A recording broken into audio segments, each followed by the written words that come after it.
Hi hello வணக்கம். இது உங்கள் சிவி ஒன்று சொல்லணும். எப்படி இருக்கீங்க? இப்போ பார்த்தீங்கன்னா சூப்பரான ப்ரொமோஷன் டாஸ்க் நடந்துச்சு.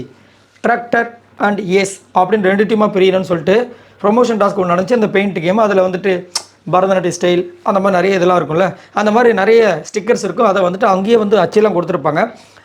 குடுகுடு ஓடி போய்ட்டு உள்ளே இருக்கிற பாக்ஸ்லேருந்து எடுத்து வந்துட்டு அந்த ஸ்டிக்கரை அழகாக பிரித்து இங்கே வந்து அழகாக ஒட்டுறோம். சரிங்களா? அதுதான் போட்டி. இங்கே பார்த்தீங்கன்னா ஜட்ஜாக வந்து யார் வந்தாங்க அப்படின்னா நம்மளுடைய விஜய், பார்வதி, வியானா, கமருதி இவங்க 3 பேர் நாங்கள் ஜட்ஜ் ஆகிக்கிறோம்ப்பா, நாங்கள் போட்டியில் கலந்துக்கலாம் அப்படின்னு சொல்லிட்டாங்க. அதுக்கப்புறம் பார்த்தா 2 டீம் பிரிஞ்சாங்க. அதை வந்து இவங்க 3 பேருமே பிரித்து விட்டாங்க. அப்படின்னு பார்க்கும்போது ஒரு பக்கம் வந்துட்டு ஏஸ் டீம் அவங்க வந்துட்டு வினோத், கனி, அரோரா, அமித், எஃப்ஜே, சுபிக்ஷா இவங்களாம் வந்து ஏஸ். டிராக்டர் டீம் வந்துட்டு விக்ரம், ரம்யா, திவ்யா, சபரி, சாண்ட்ரா, ஆதிரி இவங்களாம் சூப்பராக வந்துட்டு எல்லாருமே ஆனால் மூச்சு வாங்க ஓடி போய் ஒன்று எடுத்து வந்து அழகாக ஓட்டினாங்க. இதில் என்ன பண்ணிட்டாங்கன்னா ஏஸ் டீம் வந்துட்டு எல்லாத்தையும் ஓட்டிட்டாங்க.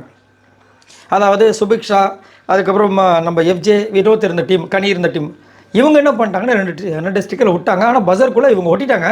ஆனால் இவங்க ஒட்டும்போது கொஞ்சம் கஷ்டமாக இருந்துச்சு. ஆனால் இவங்க எல்லாத்தையும் ஒட்டிட்டாங்க. ஆனால் விக்ரம் டீம் வந்து பார்த்திங்கன்னா 2 ஸ்டிக்கர் ஒட்டலை. ஸோ அதன் அடிப்படையில் வந்துட்டு ஏஸ் டீம் வின் பண்ணிட்டாங்க. டிராக்டர் டீம் அதாவது விக்ரம் டீம் வந்து தோத்துட்டாங்க அப்படின்னு ஒரு அறிவிப்பு வந்துச்சு. அப்புறம் பிக் பாஸ் வந்து அனௌன்ஸ் பண்ணார். அப்புறம் பார்த்தா அங்கே ஃபுல்லாக கிஃப்ட் ஹேம்பர், சாப்பிட்ற பொருள் கிடையாது இந்த வாட்டி. ஃபுல்லாக அந்த சென்ட்டு, அதுக்கப்புறமா ஒரு ஃப்ளாஸ்க்கு மாதிரி, அதுக்கப்புறம் ஒரு ஃபோட்டோ ஃப்ரேமு, இந்த மாதிரி விஷயங்கள்லாம் கொடுத்து செம்மையாக என்ஜாய் பண்ணாங்க. செம்மையாக போச்சு. இது எப்படியோ இந்த வாரம் வந்து செம்ம சம்பவம் இருக்குது விஜய் சேதுபதி அவர்களுடைய எபிசோடில். Whether it is positive or negative, கமருதனுக்கும் விஜய் பார்வதிக்கும் அப்போ நம்ம தான் இருக்குது. சரி, இதை பற்றி உங்களோட கருத்துக்களை சொல்லுங்கள். ஆனால் சூப்பராக இருந்துச்சு அந்த டாஸ்க், வேறு மாதிரி வெறித்தனமாக இருந்துச்சு.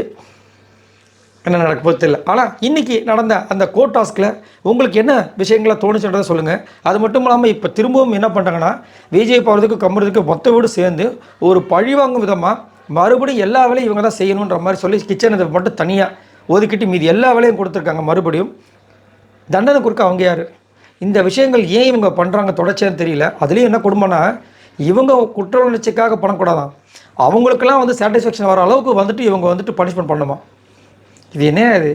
இல்லை எனக்கு புரியல. எனக்கு இவங்களுக்கு சாட்டிஸ்ஃபேக்ஷன் வரும். இவங்க வந்து ஏதாவது ஹை கிளாஸில் வந்து ஏதாவது ரொம்ப பெருசாக வந்து பண்ணால் தான் வந்துட்டு சாட்டிஸ்ஃபேக்ஷன் ஆவாங்க. அது வரைக்கும் அவங்க பண்ணிகிட்டே இருப்பாங்களா பனிஷ்மெண்ட்டு?